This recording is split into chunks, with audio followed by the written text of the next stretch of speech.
విజయవాడలో మంత్రి లోకేష్ మీడియాతో మాట్లాడుతున్నారు. లైవ్ చూద్దాం. ఏ రాష్ట్రానికి వెళ్ళినా, నేను ఏ దేశానికి వెళ్ళినా ఎందుకు ఆంధ్ర రాష్ట్రంలో పెట్టుబడి పెట్టాలని నన్ను అడిగినప్పుడు 3 రీజన్స్ అంట.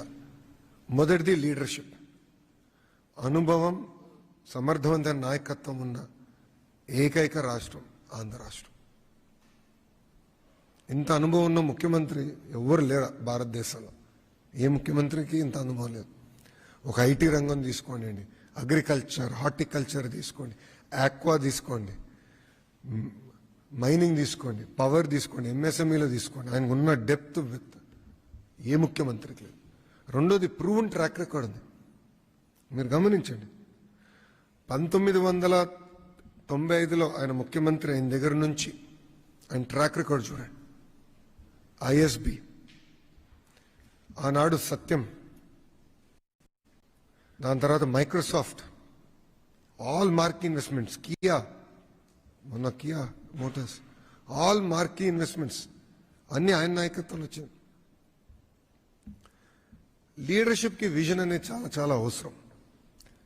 గతంలో హైదరాబాద్లో శంషాబాద్ ఎయిర్పోర్ట్కి 5,000 ఎకరాలు కావాలంటే చాలా మంది ఎగతాళి చేశారు. Look at Shamshabad airport today. సుమారుగా 12% ఆఫ్ తెలంగాణ జీడిపి ఒక శంషాబాద్ ఎయిర్పోర్ట్ నుంచి వస్తుందండి. 12%, 1 ఎయిర్పోర్ట్. సో విజన్ ఉన్న నాయకత్వం ఒక ఆంధ్ర రాష్ట్రానికి ఇస్తుంది. రెండోది డబుల్ ఇంజిన్ బుల్లెట్ ట్రైన్ సర్కార్. భారతదేశంలో ఏ రాష్ట్రానికి ఈ అవకాశం లేదు, మనకే ఉంది. ఎందుకంటే ప్రధానమంత్రి గారు ఒకపై, గౌరవ ముఖ్యమంత్రి గారు అంటే విజన్ ఉన్న లీడర్షిప్, క్లారిటీ ఉన్న లీడర్షిప్. గౌరవ ముఖ్యమంత్రి గారు ఏమని చెప్తే అర్థమవుతుంది ప్రధానమంత్రి గారు, ప్రధానమంత్రి గారు ఏమని చెప్తే గౌరవ ముఖ్యమంత్రి గారికి అర్థమవుతుంది. అంటే సేమ్ వేవ్ లెంత్. ఇది ఎందుకు చెప్తున్నానంటే గూగుల్ వచ్చిందంటే ఈరోజు ఆంధ్ర రాష్ట్రానికి గౌరవ ముఖ్యమంత్రి గారు అనేకసార్లు నిర్మలా సీతారామన్ గారిని, అశ్విని వైష్ణవ్ గారిని, మోడీ గారిని కలిసి దీనివల్ల ఎంత ఇంపాక్ట్ వస్తుందో ఎక్స్ప్లెయిన్ చేశారు కనుక మనం తీసుకురాగలం. ఆస్లర్ మిత్తల్ మనకు వచ్చిందంటే ఒక స్లర్రీ పైప్ లైన్ అండి.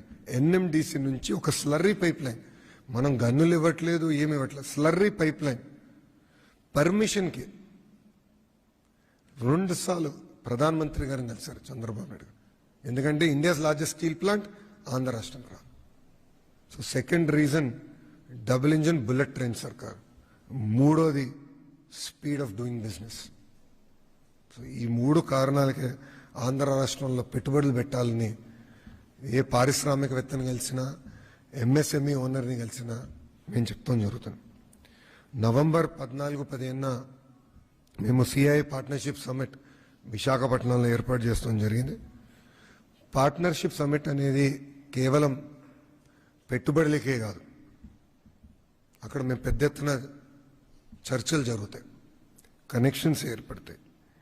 Industrial leaders, investors, innovators, policy makers అందరూ విశాఖపట్నానికి వచ్చి రాబోయే డికేడ్లో ఎలాంటి టెక్నాలజీస్ రాబోతున్నాయి, ఎలాంటి మార్పులు రాబోతున్నాయి, ఆ మార్పుల్లో ఆంధ్ర రాష్ట్ర పాత్ర ఏంటి, ఆంధ్ర రాష్ట్రం ఏం చేస్తే బాగుంటుంది, భారతదేశం కూడా ఏం చేస్తే బాగుంటుందని చర్చించే వేదిక. అందుకే మేము పార్ట్నర్షిప్ సమ్మిట్ అన్నాం, investor summit. That is very very important. ఇక్కడ కూడా మీరు చూస్తే నిర్మలా సీతారామన్ గారు, పీయూష్ గోయల్ గారు, మన మంత్రి రామ్మోహన్ నాయుడు, అదేవిధంగా అశ్విని వైష్ణవ్ గారు, అన్నపూర్ణదేవి గారు, అనేక మంది ఎంఓఎస్లు కూడా ఈ పార్ట్నర్షిప్ సమ్మిట్కి వస్తడం జరుగుతుంది. సుమారుగా 300 మంది పార్టిసిపెంట్స్ 45 దేశాల నుంచి ఇప్పటికీ కన్ఫర్మేషన్ ఇచ్చారు. దాంట్లో 3 G20 దేశాల నుంచి, అదేవిధంగా యూరోప్, ఏషియా నుంచి అనేక మంది వస్తున్నారు. 12 మల్టీలాటరల్ ఆర్గనైజేషన్స్, 72 మంది ఇంటర్నేషనల్ స్పీకర్స్ కూడా ఈ కార్యక్రమాల్లో పాల్గొనడం జరుగుతుంది. 48 సెషన్లు ఆర్గనైజ్ చేస్తున్నాం. 48 స్పీకింగ్ సెషన్స్ ప్లీనరీతో కలిపి, దాంట్లో 27 technical sessions, 3 stand alone sessions, 11 state specific sessions. అంటే డేటా సిటీ పైన కానివ్వండి, స్టార్టప్ పైన మేము మాడతాం, ఎంఎస్ఎంఈ పైన శ్రీనివాస్ గారు మాడతాం, ఎనర్జీ పైన గొట్టిపాటి రవి అన్న మాడతాం, అదేవిధంగా కొల్లన్నేమో మైనింగ్ పైన మాడతాం. ఇట్లా స్పెసిఫిక్ డిస్కషన్స్ కూడా ఏర్పాటు చేసి ఒక కాంప్రహెన్సివ్ రోడ్ మ్యాప్ ఏర్పాటు చేయాలని లక్ష్యంతో మేము ఉన్నాం. ఇప్పటికీ మాకున్న ఇన్ఫర్మేషన్ వరకు 410 MOUs మేము సైన్ చేయబోతున్నాం. దీంట్లో 9.8 లక్షల కోట్ల పెట్టుబడి, తద్వారా 7.5 లక్షల మంది నిరుద్యోగ యువకులకి ఉద్యోగాలు, ఉపాధి కూడా రాబోతుంది. ఈ ప్రజాప్రభుత్వం లక్ష్యం అభివృద్ధి వికేంద్రీకరణ. క్లస్టర్ బేస్డ్ అప్రోచ్ అనేది మేము గతంలో చేసి చూపించాం, ఇప్పుడు ఇంకా వేగంగా చేస్తున్నాం. అన్ని ప్రాంతాలు సమగ్ర అభివృద్ధి అనేది చాలా చాలా అవసరం. సో అనంతపూర్లో ఆటోమోటివ్ వ్యాలీ, అనంతపూర్ కర్నూలులో రెన్యూబుల్ ఎనర్జీ వ్యాలీ, కడప చిత్తూరులో ఎలక్ట్రానిక్స్ మ్యానుఫ్యాక్చరింగ్ హబ్, కర్నూలులో డ్రోన్ సిటీ, ప్రకాశం జిల్లాలో గల కంప్రెస్డ్ బయోగ్యాస్ హబ్, ఇంకో పక్కన నెల్లూరులో ఇప్పటికీ అనేక diversified industries, air conditioning hub. భారతదేశానికే కాదు ప్రపంచానికి ఒక ఎయిర్ కండిషనింగ్ హబ్గా నెల్లూరుని తయారు చేస్తున్నాం. రాజధాని ప్రాంతంగా గల క్వాంటమ్ కంప్యూటింగ్, ఉభయ గోదావరి జిల్లాలో పెద్ద ఎత్తున ఆక్వా ప్రోత్సహిస్తున్నాం, రిఫైనరీస్ కూడా వస్తున్నాయి, పోర్ట్లెడ్ ఎకానమీ వస్తుంది. ఉత్తరాంధ్రకు గల pharma, medical devices manufacturing, GCC, data city, ఇవన్నీ కూడా స్టీల్ సిటీ, ఇవన్నీ కూడా రూపొందిస్తున్నాం. ఇక్కడ కేవలం ఒక కంపెనీ తీసుకొస్తాం మా లక్ష్యం కాదు, మొత్తం ఎకో సిస్టమ్ తీసుకొస్తాం. ఒక గూగుల్ వచ్చేసిందని మేము ఇక్కడ సంబరాలు చేసుకోవట్లేదు. నెక్స్ట్ ఏంటని మేము వర్కౌట్ చేస్తున్నాం. 1 GW డన్, వాళ్ళతో గిగావాట్ అయింది, సిఫీ ఒక 500 మెగావాట్ అయింది, ఇంకొక 4.5 GW చేయాలి. మా టార్గెట్ 6 GW చేసి చూపిస్తాం, సాధిస్తాం. వాళ్ళని తీసుకొస్తాం, మొత్తం ఎకో సిస్టమ్ తీసుకొస్తాం. ఎందుకంటే సర్వర్స్ తయారు చేయాలి, రేపు దానికి కావాల్సిన గ్రీన్ ఎనర్జీ తీసుకురావాలి, మొత్తం ఎకో సిస్టమ్ ఏర్పాటు చేయాలి. మేము బలంగా నమ్మేది వర్టికల్ హారిజాంటల్ ఇంటిగ్రేషన్. అంటే వర్టికల్ అంటే ఇప్పుడు సెల్ ఫోన్ ఉంది, సెల్ ఫోన్లో అనేక కాంపోనెంట్స్ ఉంటుంది, housing, camera lens, battery, screen, accessories అన్నీ ఉంటాయి. ఇది వర్టికల్స్. హారిజాంటల్ వచ్చగల education department, skill development, specialised courses. So నా ఆస్ట్రేలియాకి వెళ్ళి వచ్చిన తర్వాత సుమారుగా 4 యూనివర్సిటీస్తో మేము డిసైడ్ చేసాం ముందరికి వెళ్తాం. గొట్టిపాటి రవణ సబ్జెక్ట్ అది.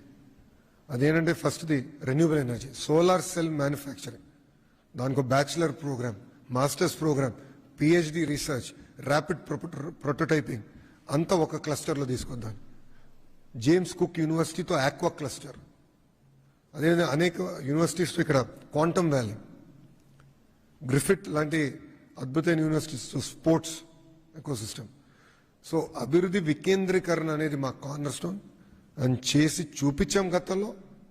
ఈసారి మరింత వేగంగా మేము అది ముందలు తీసుకెళ్తున్నాం. సమ్మిట్లో సుమారుగా 2.7 లక్షల కోట్ల పెట్టుబడికి, తద్వారా 2.5 లక్షల మందికి ఉద్యోగాలు కల్పించే కంపెనీలకి శంకుస్థాపన కూడా మేము చేయబోతున్నాం.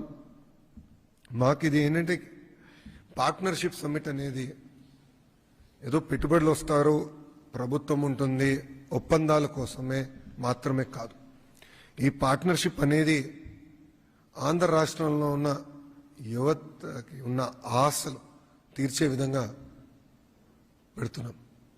అంటే వాళ్ళకున్న ఆస్పిరేషన్స్ ఏంటి అర్థం చేసుకుని రాబోయే రోజుల్లో ఎలాంటి సెక్టర్స్లో టెక్నాలజీ ఎలా ఇంప్రూవ్ కాబోతుంది, దాంట్లో ఆంధ్ర రాష్ట్రం పాత్ర ఏంటి, భారతదేశ పాత్ర ఏంటి, ఈ మొత్తం ఇంటిగ్రేట్ చేసి మనకి ఆంధ్ర రాష్ట్రంలో ఉన్న నిరుద్యోగ యువకులకి ఎట్లా పెద్ద ఎత్తున ఉద్యోగాలు, ఉపాధి కల్పించాలి లక్ష్యంతో మేము ఇది ఏర్పాటు చేస్తున్నాం. ఏంటంటే అక్రాస్ ఆల్ సెక్టర్స్ ఒక లీడర్షిప్ పొజిషన్ తీసుకోవాలి. ఒక రెన్యూబుల్ ఎనర్జీలో చూస్తే 5 out of 10 మ్యానుఫ్యాక్చరింగ్ కంపెనీస్ ఇప్పుడు ఆంధ్ర రాష్ట్రానికి వస్తున్నాయి. మీరు డేటా సిటీలో తీసుకుంటే, మీరు డేటా సెంటర్స్లో all top data centre developers will come to Andhra Pradesh. దాంట్లో మీకు ఎలాంటి డౌట్ వస్తుంది. స్టీల్, అల్యూమినియం, ఇట్లా కొన్ని సెక్టర్స్, ఆర్టిఫిషియల్ ఇంటెలిజెన్స్, మన అగ్రిటెక్, డ్రోన్స్, పామ్ ఆయిల్లో already we have a very strong position.